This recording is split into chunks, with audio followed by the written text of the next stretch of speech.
At 4:52 a.m., 28 Ukrainian strike drones crossed the line of contact at 130 feet out of Zaporizhia Oblast, holding 95 miles per hour. Ahead of them, 78 miles of occupied ground, then 200 more over the Sea of Azov, all of it for a single high-value target that doesn't yet exist at the point of impact. Not just a bridge and not a train. A Russian echelon loaded with fuel and ammunition, and it has to die at the exact moment it's crossing the span over the canal. Hit it on open track and the Russians drag it clear within a day. Hit it on the bridge and it goes down with the span. And the line stays dead for months until they rebuild it from nothing. So the 28 drones aren't flying to coordinates.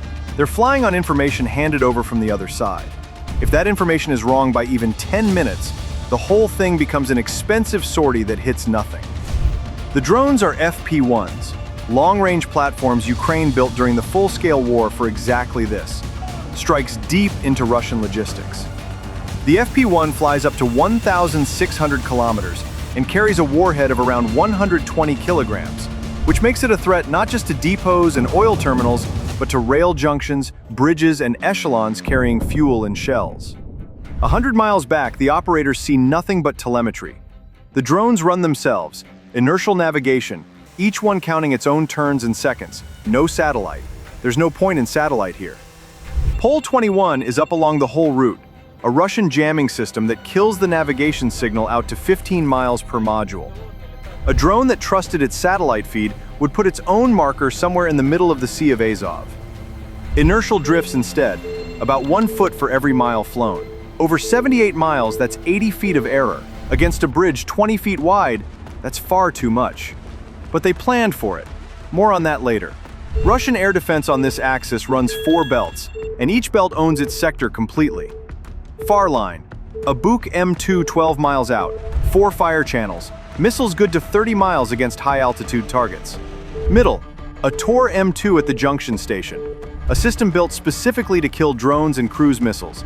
16 missiles aboard, under 10 seconds from detection to launch. Nearline, a Pantsir S-1 on a hill half a mile from the bridge, 12 57E6 missiles, and 2 paired 30mm 2A38M cannons at nearly 5,000 rounds a minute. And a 4th belt that shows up in no air defense manual. 4 pickups mounting ZU-23 along the embankment, an old Shilka at the bridge approach, and 2 optical posts on the water towers. Soldiers with thermal sights watching the dark to the southwest. Their radars show nothing. They stay quiet because a target at 130 feet sits behind the curve of the Earth, and everyone here knows it. No clean return to lock onto. At 8:26 a.m., the plan breaks. The echelon that was supposed to pull out of the junction on schedule isn't moving. Russian command held it. An hour earlier, there'd been a drone alert over the next district, and the duty officer decided to sit tight. The train, 26 cars, 14 of them diesel tank cars carrying roughly 180,000 gallons, 8 covered cars with about 540 tons of artillery ammunition, is parked deep in the rear, going nowhere. Over a closed channel, a Ukrainian source working undercover deep behind Russian lines passes it up to the command center of Ukraine's main intelligence directorate. The echelon has scrubbed its departure over the drone threat, and there's no firm time yet. So now 28 drones are flying on information that's already dead. The operation at this point is effectively over. The drones are airborne. There isn't much fuel. The flight was cut to the original target and nothing more. And this is the moment that demands a fast, exact call. Shift to the nearest target, or just drop the bridge and let the Russians rebuild it in short order. Then everything turns, and you can see what this operation actually rests on. 40 seconds after the Russian officer makes his call, a second short message runs the secure channel to Ukrainian intelligence. Departure held, new readiness 9 a.m. The source is inside the Russian military transport system. Someone who reads the echelon schedules not off a satellite or an intercept, but off their own desk. Their information 3 days ago is what started the planning. The train's number, its route. And now, in real time, that same person is keeping the operation alive. The drone isn't hunting blind. It's flying to a meeting the Russian side doesn't know is happening. The operators recount the tanks. 55 minutes of loiter left. The delay swallows almost all of it. The order goes out. Leave the route, disperse, hold in the dead zone. over the bed of a dried-out gully 8 miles from the bridge, below the radio horizon of all 4 belts. 28 drones settle into a loose circle at 100 feet. To the book, they don't exist. To the Tor, the same. To the thermal sites on the towers, they're lost in the folds of the ground. At 9:03 a.m., the echelon moves. The source confirms it. Past the departure semaphore, working up to 30 miles per hour. 21 minutes to the bridge. The drones are 14 minutes out from the gully. The whole operation now fits inside a 7-minute margin, and all of Russian air defense has to fit in there with it. The swarm comes out of the gully and splits. This was in the plan from the start, but only now does it make sense. 8 drones, no warheads, empty airframes, identical in size and signature to the live ones, climb to 300 feet and swing wide toward the junction station, deliberately putting themselves above the radio horizon. The other 20 drop to 50 feet and run straight at the bridge through the dead zones. The Tor M2 at the station picks up 8 marks and does exactly what it was built for: fast and clean. First launch 9 seconds after detection. Over 3 minutes, it burns 11 missiles and downs 7 airframes. 7 empty plywood shells, not a gram of explosive in any of them. Each Tor missile costs more than all 8 decoys put together. The 8th airframe makes it to the station and drops onto an empty siding. The crew reports up the chain. Attack on the junction repelled. In that same minute, the main group is passing 12 miles to the south, and no radar sees a thing. The Book M2 only catches the main group on one short stretch where the ground lifts the drones over the horizon. 2 launches. The first missile, built for fighters and ballistic targets, passes over a drone and detonates off the surface, throwing up a column of dirt behind a machine that doesn't even change course. The second one connects. 1 live drone comes apart over the field. 19 keep going.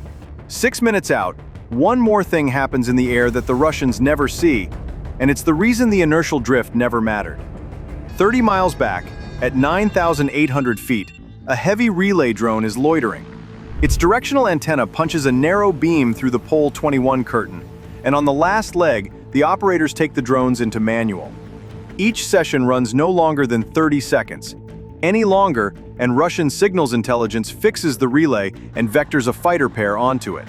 The operators work the channel in short windows, like divers rationing air. The first correction off the thermal picture zeroes out all the accumulated navigation error. In infrared, the canal bed reads as a cold black band across warm steppe, and the bridge is a straight warm line laid over it. You can't miss geometry like that. At 9:19 a.m., the echelon runs onto the strait before the bridge, and here Russian defense makes its best move of the morning. An optical post on a water tower, no radar, just a soldier with a thermal sight, catches a low moving point over the tree line. The report goes straight to the Pantsir. The system swings its tracking station into that sector and sees what no radar had seen all morning: a dense group of low-flying targets 4 miles from the bridge. The Pantsir opens up with missiles. The first launches land.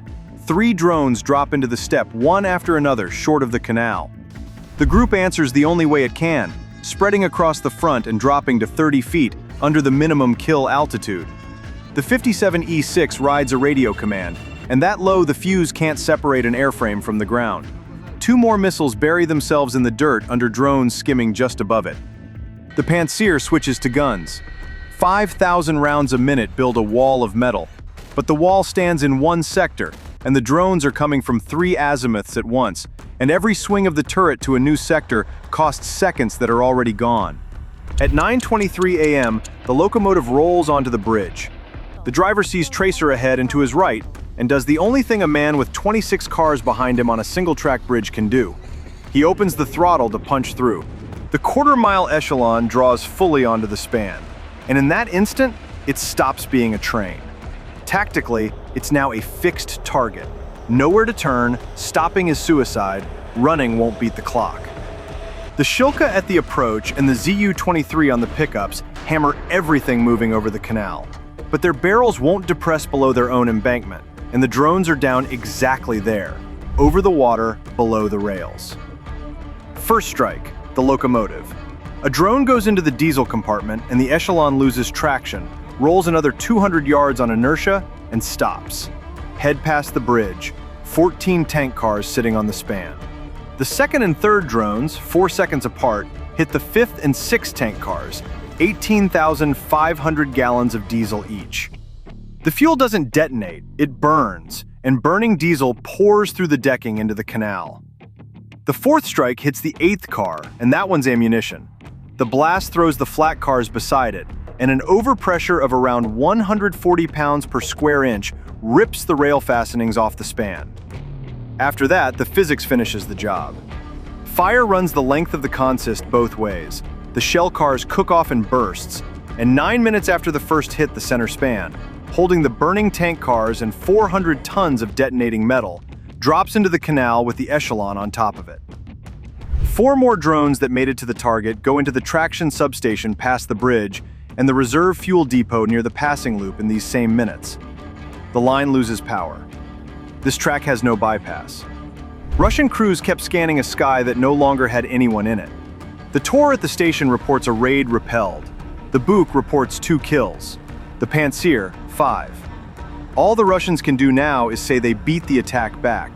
But the fuel echelon was destroyed with the bridge, and as of this morning, the entire grouping south of the canal is without its critical fuel and without its critical line of supply.